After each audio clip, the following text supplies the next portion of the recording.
Olá a todos e a todas. Bom dia para quem é de bom dia, boa noite para quem é de boa noite. Hoje nós vamos conversar sobre o papel da Defensoria Pública e a relação com arquitetura e urbanismo. Meu nome é Thaisa Nunes Vieira Pinheiro, eu sou defensora pública do Estado de São Paulo há 16 anos. Passei 15 anos atuando nas unidades da capital, realizando predominantemente atendimentos individuais, e desde o ano passado estou à frente da coordenação do Núcleo Especializado de Habitação e Urbanismo. O Núcleo de Habitação e Urbanismo é responsável pela tutela coletiva de habitação no estado de São Paulo, em todas as comarcas em que não há unidade da Defensoria Pública instalada, e também em algumas ações estratégicas, tanto na capital quanto em unidades em que há unidade da Defensoria Pública instalada, e também em ações que repercutem no estado como um todo, e outras atribuições atinentes à tutela coletiva de moradia. Então, eu começo aqui falando sobre Defensoria Pública. A Defensoria Pública é uma instituição permanente, né, prevista na Constituição Federal, no artigo 134 da Constituição, essencial à função jurisdicional e que tem como objetivo a prestação de assistência jurídica às pessoas necessitadas. E o que isso quer dizer? Entende-se como pessoas necessitadas, não somente as pessoas que não têm condições de pagar advogado, né, que passam por esse obstáculo econômico, mas também pessoas que estão numa situação de hipossuficiência social, que precisam da assistência de um defensor público em razão de uma dificuldade específica, como, por exemplo, acontece com mulheres em situação de violência doméstica. Então, independentemente da renda, no que diz respeito ao pedido de medidas protetivas da Lei Maria da Penha, a Defensoria Pública atende todas as mulheres em situação de violência doméstica. E também, assim, em algumas situações relativas à habitação e urbanismo, em especial quando se trata de demandas coletivas, em que a pessoa tem ali uma ameaça de despejo iminente, né, está sob uma ameaça de perda da sua moradia, mas, porventura, existe dentro daquele grupo ali pessoas que superam o nosso limite previsto na deliberação do Conselho Superior. Esse limite, em regra, é de 3 salários mínimos, mas tem ali algumas exceções que prevêem, inclusive, o atendimento individual da Defensoria a partir do caso concreto, né? E por que existe a Defensoria Pública? A Defensoria existe porque também está prevista na Constituição a garantia do acesso à justiça, que é a previsão de que todas as pessoas, independentemente da sua situação financeira ou social, elas têm o direito de levar à apreciação do judiciário os seus conflitos, né? As suas demandas, e que o judiciário tem por obrigação solucionar aquele conflito social. Então, muito na perspectiva da superação dos obstáculos econômicos, né, que vem a previsão da Defensoria Pública e também a previsão de isenção de custas e honorários judiciais, mas também, em uma análise mais ampla, a Defensoria tem como objetivo a erradicação da pobreza, a diminuição das desigualdades e, em última análise, a garantia da dignidade humana. Eu vou mencionar aqui 2 emendas constitucionais também. Eu falei já da previsão da Defensoria na Constituição, porque elas são importantes. A primeira dela é a emenda 45, de 2015, e através dessa emenda foi prevista a autonomia administrativa da Defensoria Pública, por meio da qual é possível que a Defensoria execute os seus recursos, né, as suas dotações orçamentárias, de forma autônoma, a partir da previsão que é destinada pelo Poder Executivo. Então, essa emenda ela foi muito importante para garantir que a Defensoria não tenha comprometimento com outros órgãos, né? Seja com o Judiciário, seja com o Ministério Público. A Defensoria não tem nenhuma vinculação com o Executivo, com a Polícia, com a União, com nenhum outros órgãos. O compromisso com a Defensoria é, de fato, somente com as pessoas vulneráveis que ela representa. E a outra emenda muito importante foi a emenda 80 de 2014, por meio da qual foi prevista que no prazo de 8 anos deveria haver defensoria pública instalada em todas as comarcas. Eu trago aqui ao lado um mapa do município de São Paulo, e esse mapa prevê, né, os municípios em que já existe efetivamente unidades da Defensoria Pública em atividade. Então, são cerca de 44 municípios, isso representa um pouco mais de 13% dos municípios de São Paulo. Então, a gente vê que o progresso da efetivação dessa emenda está muito aquém do que foi previsto pelo legislador. Aqui eu trago a Defensoria Pública do Estado de São Paulo, né, especificamente. Foi criada mais de 18 anos depois da sua previsão constitucional e foi criada a partir de uma intensa mobilização formada pelos movimentos sociais, por mais de 400 entidades, que resultou na aprovação da Lei 988 de 2006, por meio da qual os primeiros 400 defensores, dentre os quais eu me encontrava, ingressaram na instituição. Então, a Defensoria de São Paulo, ela já nasce a partir da pressão dos movimentos sociais, né, a partir de um movimento da sociedade civil, e se direciona a atender essas demandas, né? Tanto dos movimentos quanto, sobretudo, das pessoas que os movimentos representam. Já nasce dessa parceria e se direciona para eles. Esse é o histórico de atuação da Defensoria de São Paulo e compõe aqui o nosso DNA, né? A nossa história, a forma como nos estruturamos. E a Defensoria Pública também já nasce multidisciplinar, porque já na Lei 988 de 2006, já havia a presença, né, a necessidade do quadro da defensoria ser composto por outros profissionais para além da formação jurídica. Então, hoje nós somos estruturados com os CANs, né, o Centro de Atendimento Multidisciplinar, que nas unidades, em regra, são compostos por psicólogos e assistentes sociais. Aqui no núcleo a gente tem uma equipe um pouco diferenciada, porque ela é formada por uma arquiteta e uma socióloga, que compõem o nosso CANLI, o nosso Centro de Atendimento Multidisciplinar, que tem como olhar trazer outros saberes, né? Trazer um olhar de outras áreas do conhecimento para um enfrentamento daquele problema ali que a gente está discutindo, seja no judiciário, seja fora dele. Então, o papel do técnico, quando atuamos na nossa equipe permanente, né, acho que isso é mais fácil, até mais intuitivo, é contribuir na solução daquele problema.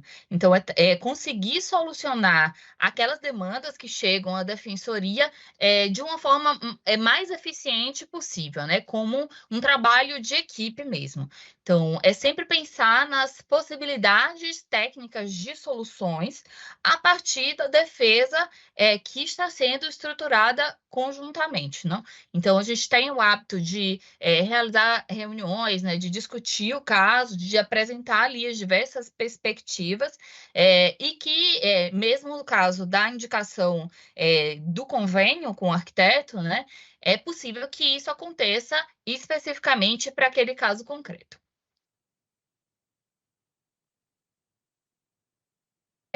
No caso do convênio com o CAL, né, existem muitos casos em que esse convênio é acionado antes da existência de um processo, né, para análise ali da situação que está sendo trazida, antes de se pensar na propositura de um processo, inclusive porque uma das missões da Defensoria Pública é a atuação extrajudicial, é a tentativa de conciliação e de solução dos conflitos de forma pacífica, mas também é bastante comum a indicação do arquiteto do CAL na fase de perícia processual. Então, a perícia é um meio de prova, né, previsto expressamente no Código de Processo Civil, e através da perícia, o perito indica ali um profissional técnico de determinada área de conhecimento que seja de confiança dele e que possa apresentar uma outra análise necessária para aquele caso concreto e que vá além dos limites do jurídico, né? Então, existem 4 fases, basicamente, nessa prova pericial. A primeira delas é a fase de postulação, e deferimento pelo juiz, né, uma fase feita predominantemente pelo defensor, e na segunda fase é o momento no qual são formulados quesitos e também apresentada a indicação de assistente técnico. Então, uma das funções que podem ser exercidas pelo arquiteto é justamente a função de assistente técnico. E ali, o primeiro passo é sempre a construção conjunta dos quesitos com o defensor do caso e também, né, sobretudo, até com as pessoas que estão envolvidas na situação. Porque, na verdade, as pessoas, elas que vão trazer elementos para a elaboração daqueles quesitos, né? Em geral, é a pessoa que sabe ali um pouco da situação da casa dela, ela que sabe quais são os principais problemas, qual é a torneira que está vazando, onde é que tem problema, onde é que estão acontecendo os conflitos, qual é o impacto de uma obra do vizinho na sua casa. Então, é importante ouvir essa pessoa, e a gente sempre parte, né, de alguns casos semelhantes para a formulação desses quesitos, mas o ideal é que em cada caso concreto sejam formulados quesitos especificamente direcionados para aquela situação e, se possível, a partir de uma vistoria in loco ali da situação. A terceira fase da perícia é a fase da execução, né? Que também pode ser acompanhada pelo assistente técnico. Então, o assistente técnico tem a prerrogativa ali de, no dia da vistoria, acompanhar o perito e ir acompanhando todos os atos. E a última fase é a fase no qual o perito apresenta o seu laudo pericial e o defensor tem a oportunidade de fazer as considerações no processo, né? Então, nessa ocasião, que também conta muito com a participação do assistente técnico, né, da análise conjunta. O defensor tem a possibilidade de questionar os métodos que foram utilizados pelo assistente técnico, de suscitar omissões que tenham sido importantes ali para que o assistente chegasse àquelas conclusões, e tudo isso sempre na perspectiva da estratégia de defesa que está sendo construída, porque essa é o trabalho que está sendo desenvolvido ali naquele caso concreto.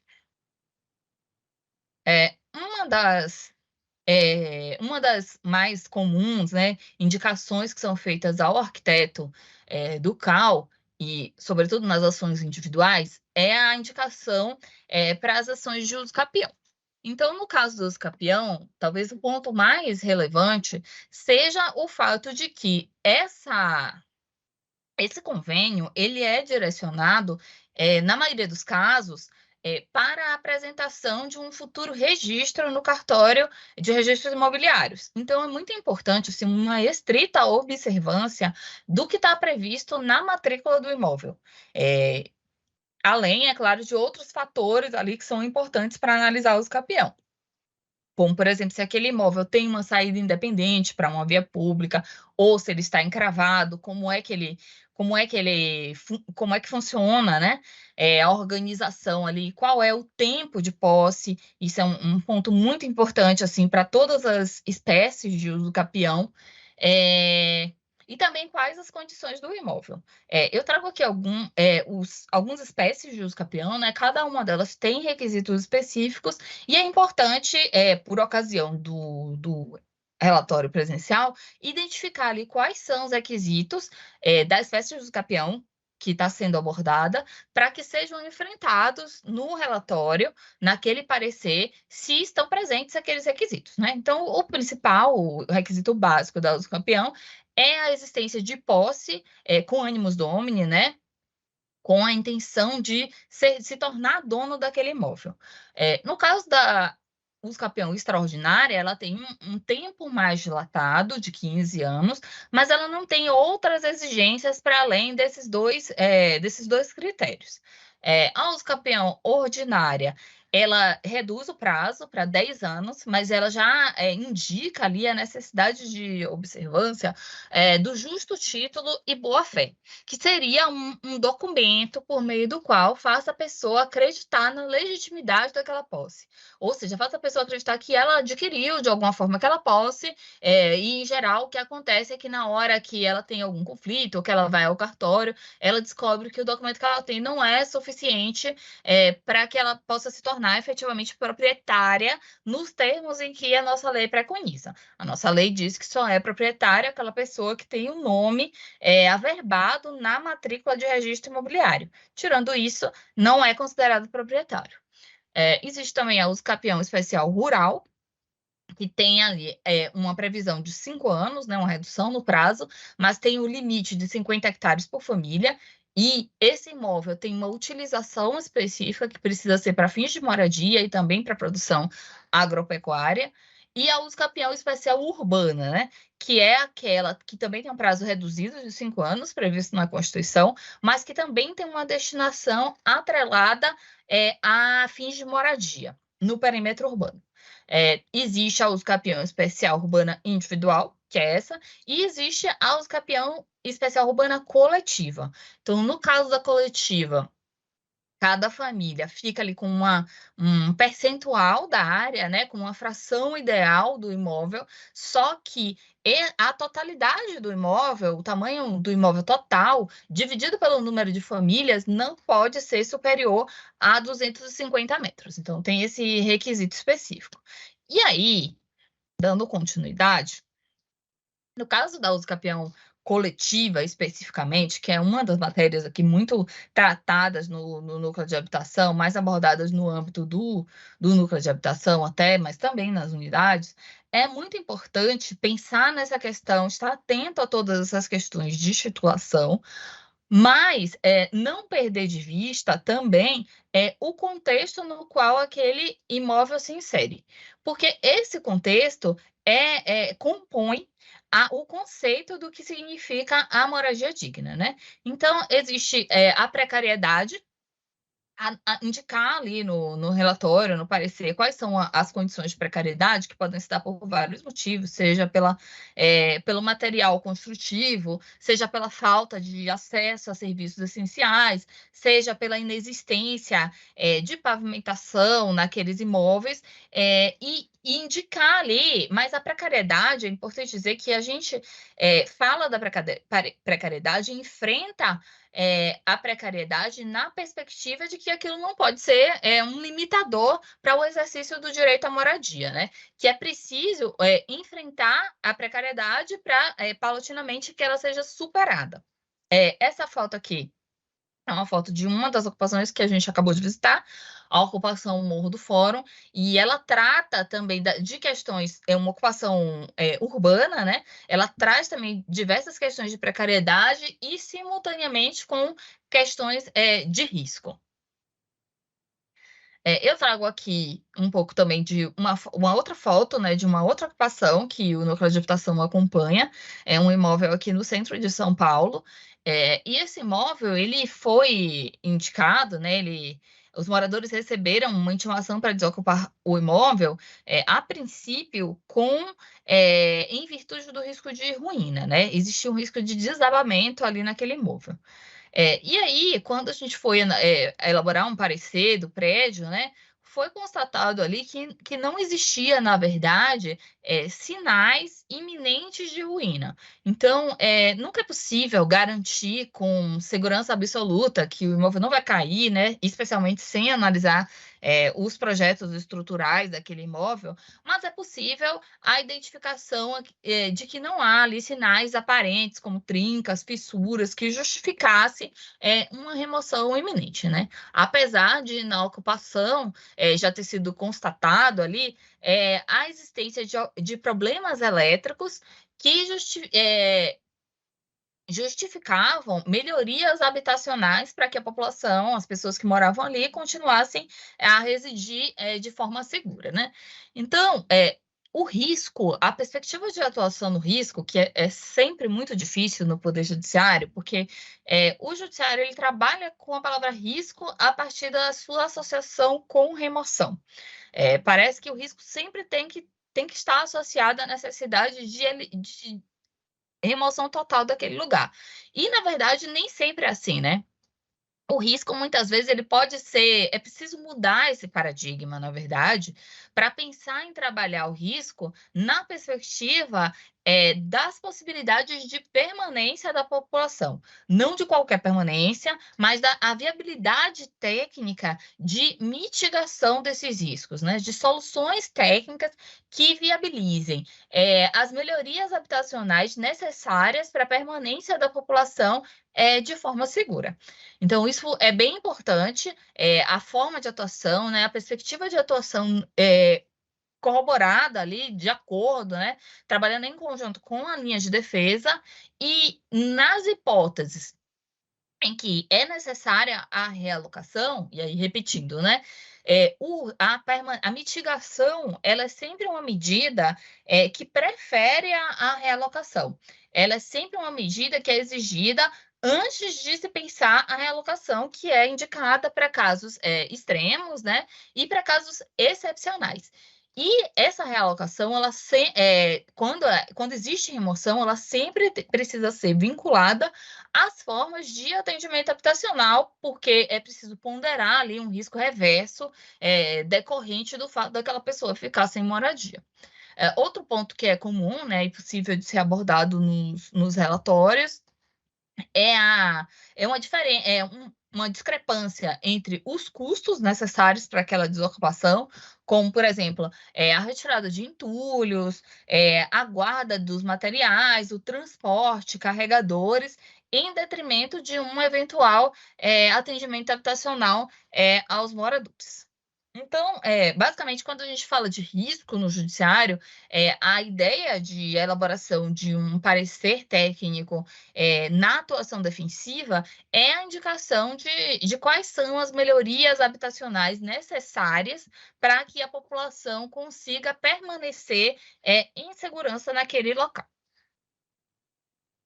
Eu trago aqui algumas referências bibliográficas muito importantes que trazem essas perspectivas de tratamento do risco, na forma como eu estou falando, né? E aí, o Código Municipal de Obras do município de São Paulo, a Lei de Defesa Civil, né, que garante ali a necessidade de um procedimento adequado antes de se pensar na remoção, que tem a ver com a oportunidade dos moradores se defenderem, com a indicação ali de medidas mitigatórias de forma preferencial a remoção e também do atendimento habitacional, que é necessário em caso não seja possível manter aquelas pessoas, né, em caso de riscos muito altos.